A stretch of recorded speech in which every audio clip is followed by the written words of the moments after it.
घमंडी जेठानी को सास ने दिलाई 100 ड्रेस। ए सुन कल्लो, मैं ना रुचिका को कपड़े दिलवाने जा रही हूँ, तू सभी कामों को निपटा लेना। जी। रूपाली काम में लग गई और सुमित्रा रुचिका को मॉल लेकर पहुंची। देख ले बहू, जो भी तेरा मन करे वो खरीदना।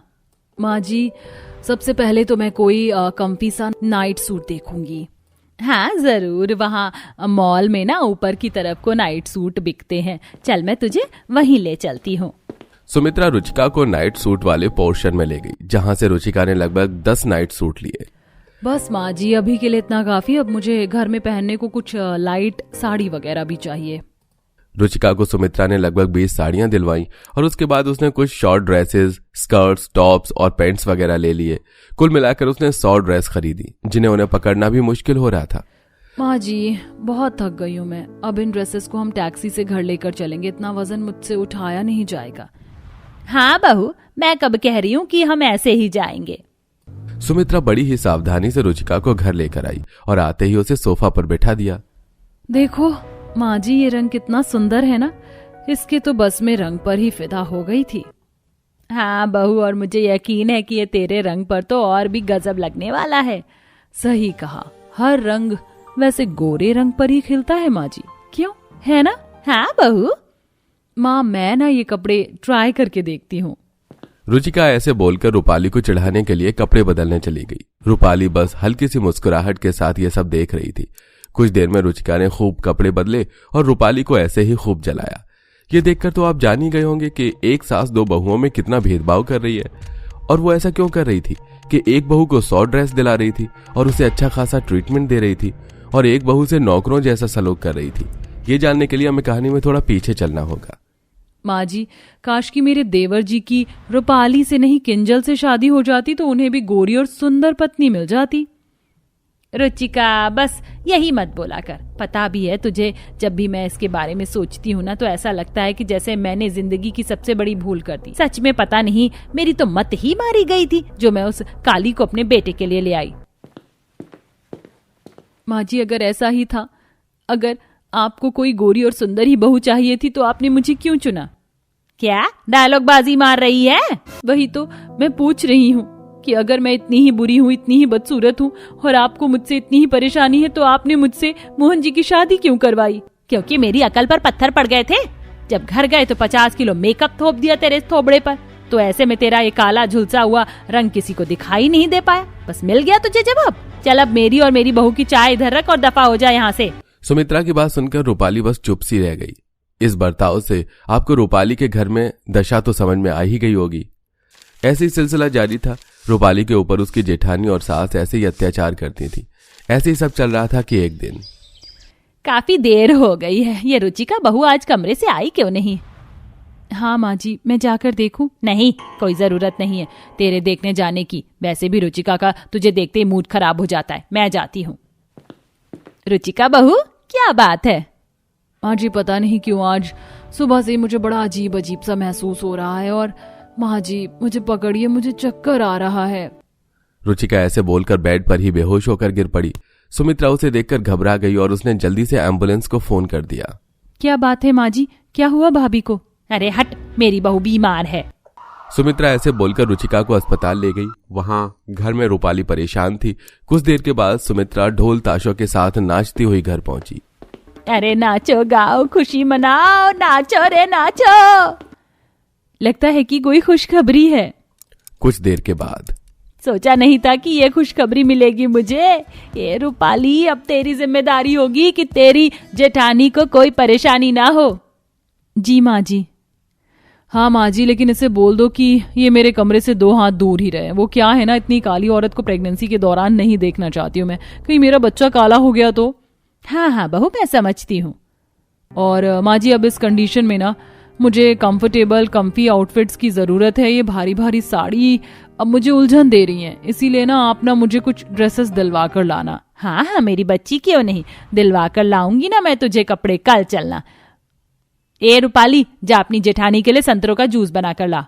जी माँ जी। और हाँ, जूस बनाकर मेरे पास लाना। वो क्या है ना, रुचिका नहीं चाहती कि उसकी गर्भवती स्थिति में तू उसके पास भी जाए। जी। रूपाली ऐसे बोलकर अपनी जेठानी के लिए जूस बनाने चली गई। सारा दिन ऐसे ही रूपाली काम में लगी रही और अगली सुबह दोनों सास बहू शॉपिंग पर गईं और बहुत सारी ड्रेस लाकर वो रूपाली को चढ़ाने लगी। ऐसे ही कुछ दिन और बीते। रूपाली रुचिका का हर काम जिम्मेदारी से करती थी, लेकिन रुचिका थी कि वो उसे दुखी करने का कोई मौका नहीं छोड़ती थी। ऐसे ही एक दिन, अरे मेरा सर क्यों घूम रहा है?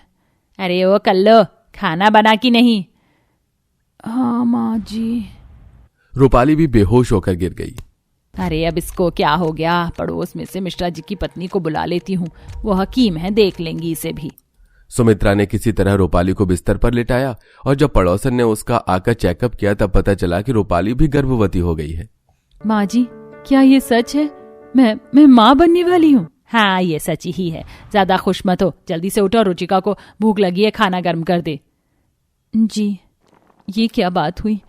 क्या माँ जी मेरे माँ बनने की खबर से खुश नहीं है? भाभी के लिए तो माँ ने मोहल्ले में ढोल बजवाया था, मिठाई भी बांटी थी और उन्हें 100 ड्रेस दिलाई थी। रूपाली बेचारी घर के काम करते हुए यही सब सोचने लगी।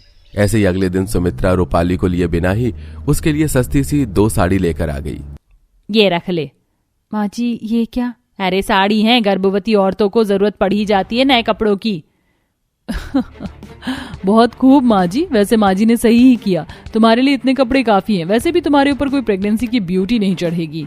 रूपाली उन साड़ियों को लेकर उल्टा दुखी हो गई, लेकिन वो कुछ बोली नहीं। ऐसे ही दिन गुजर रहे थे। एक दिन रूपाली रोज की ही तरह घर के कामों में लगी हुई थी।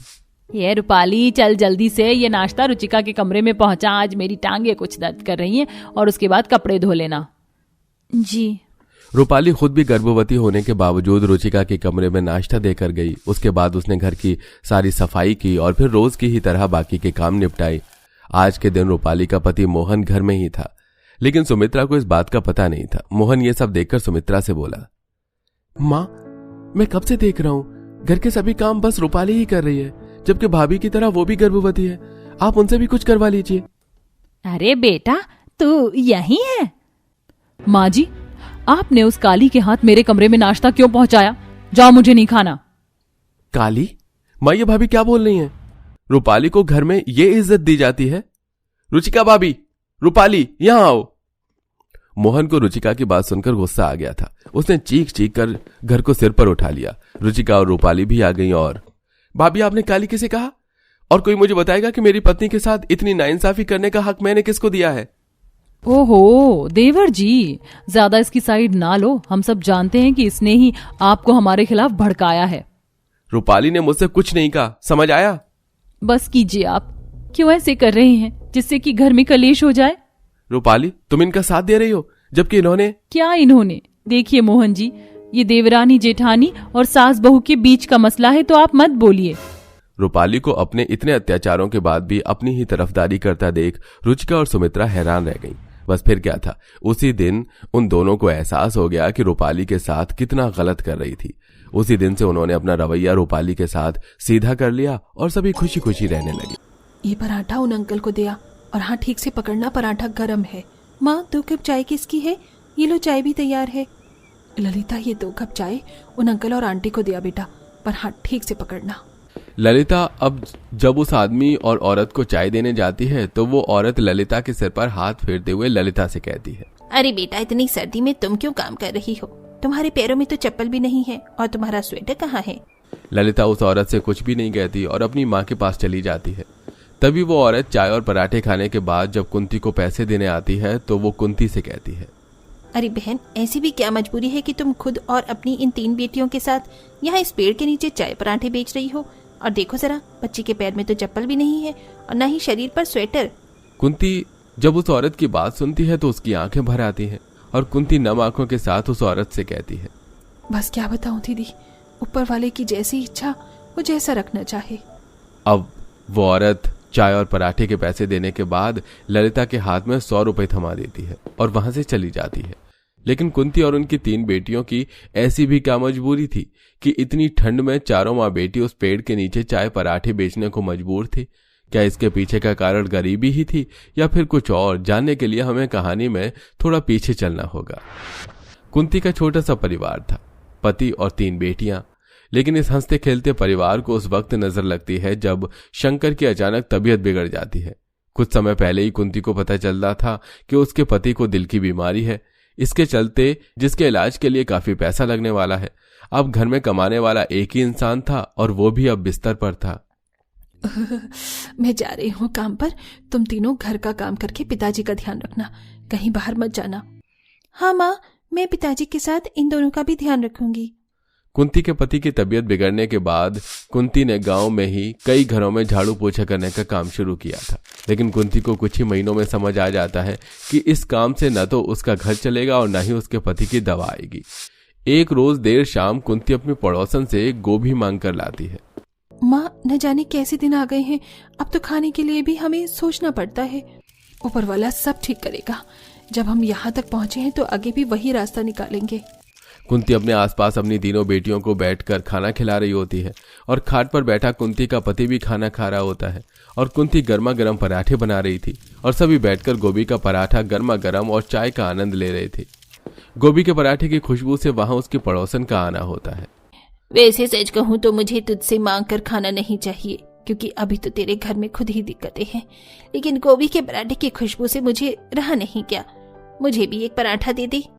अरे क्यों नहीं, ये आप एक क्या दो खा लो ना, बैठो। कुंती की पड़ोसन कुंती के पास बैठकर दो गर्मा गर्म गोभी के पराठे खाकर कुंती की खूब तारीफ करती है और वहां से चली जाती है। कुंती के जाने के बाद कुंती की सबसे छोटी बेटी ललिता, जिसकी उम्र 18 साल थी, वो अपनी माँ से कहती है, सच कहूँ माँ, मुझे कुछ देर पहले तक तो काफी सर्दी लग रही थी, लेकिन आपके हाथों के गर्मा गर्म पराठे खाकर सर्दी भी भाग गई है। और अगर मैं कहूँ तो छोटे मुंह बड़ी बात होगी, क्यों ना हम गर्मा गर्म गोभी के पराठे और चाय बनाकर बेचे। बात तो तूने सच में छोटे मुंह और बड़ी बात कही है। इतना अच्छा कहाँ से सोच लेती है तू? हाँ माँ, सर्दी का समय है और लोगों को चाय का कितना लालच है, ऊपर से गर्मा गर्म चाय के साथ पराठे मिल जाए तो बात ही क्या है। कुंती अपनी तीनों बेटियों की बात तो सुन रही थी, लेकिन अब वो भी गोभी के पराठे बनाने में लगी हुई थी। अब जब कुंती गर्मा गर्म पराठे लेकर शंकर की प्लेट में पराठे डालती है तो शंकर अपनी पत्नी की तरफ देखकर कहता है, बच्चों ने सुझाव तो 100% का दिया है, क्यों नहीं तुम गर्मा गर्म गोभी के पराठे के साथ चाय की दुकान खोल लेती हो। इसके लिए पैसों की भी जरूरत होगी, वो कहाँ से लाऊंगी मैं? आखिरकार मेरी पुरानी साइकिल किस दिन काम आएगी, उसे बेच दो, जो पैसे होंगे उस चाय पत्ती, चीनी, दूध और आटा ले आना। लेकिन आपके पास एक वही तो साइकिल है। कुछ पाने के लिए कुछ खोना पड़ता है, और अगर तुम्हारी दुकान चल गई तो मैं इससे अच्छी साइकिल ले लूंगा, और नहीं चली तो किस्मत खराब समझकर किस्मत को थोड़ा ज्यादा दोष दे दूंगा। ये तो ठीक है ना? अपने पति की बात सुनकर कुंती मुस्कुरा देती है। अब अगले ही दिन कुंती अपने पति शंकर की साइकिल गांव के ही दीनानाथ नाम के एक आदमी को बेच देती है।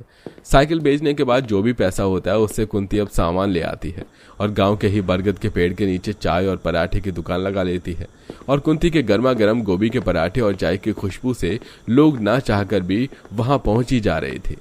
अब तो मुझे तुझे पैसे देने होंगे। कोई बात नहीं, बेशक तुझे चाय और पराठों के पैसे देने हो, लेकिन ऐसा स्वाद कहाँ मिलता है। तेरे हाथों में तो सचमुच जादू है कुंती। अरे बहन जी, गर्मा गर्म 2-4 गोभी के पराठे और एक गिलास चाय बना दो। सुबह सुबह बेबी की कड़वी आवाज सुनकर आ रहा हूँ तो भूख थोड़ी ज्यादा लग गई है।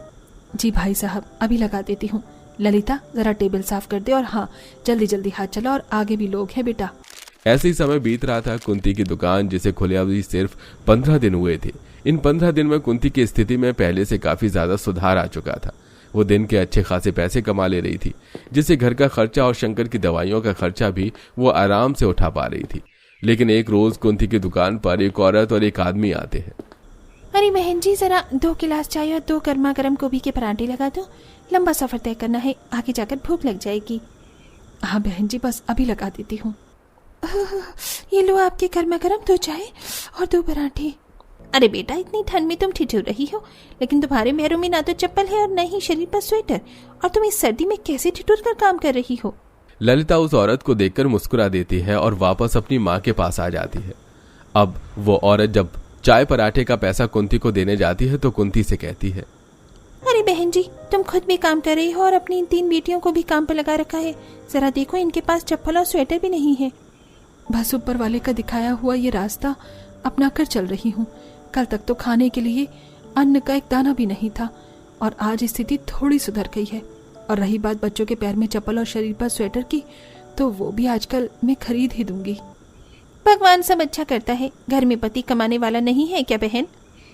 पति ठीक रहता तो ये सब करने की नौबत नहीं आती। सब कुछ अच्छा चल रहा था, लेकिन कुछ समय पहले ही उनके दिल में बीमारी होने के बारे में पता चला। तब से उनका इलाज करवा रही हूँ। अब तो काफी सुधार है। भगवान भला करे, सब ठीक होगा बहन। जितनी मेहनती तुम हो उतनी ही मेहनती तुम्हारी तीनों बेटियां हैं, और बेटियां तो माँ लक्ष्मी का रूप होती हैं। इतना कहकर वो औरत वहां से चली जाती है। कुंती काफी मेहनती थी। सुबह सुबह घर का सारा काम करके अपनी तीनों बेटियों के साथ उस पेड़ के नीचे चाय पराठे की दुकान लगा लिया करती थी और देर शाम तक चाय पराठे बेचकर घर लौटती थी। ऐसे ही लगातार कुछ दिनों तक चलता है और अब कुंती के घर में काफी सुधार आ चुका था और शंकर भी अब काफी हद तक चलने फिरने लगा था। कुंती, अब तो मैं काफी हद तक ठीक हो गया हूँ। डॉक्टर ने भी कहा है थोड़ा हाथ पैर हिलाते रहना, और काफी समय से मैं बिस्तर पर ही हूँ, तो सोच रहा हूँ दुकान पर चलकर थोड़ा तुम लोगों के काम में हाथ बटा दूं, और कुछ नहीं। कुंती अपने पति को साथ ले जाने के लिए राजी हो जाती है और शंकर भी अब दुकान पर थोड़ा बहुत अपने परिवार का हाथ बांटा दिया करता। ऐसे ही पूरा परिवार मिलकर अब चाय पराठे की दुकान पर मेहनत करने लगा था।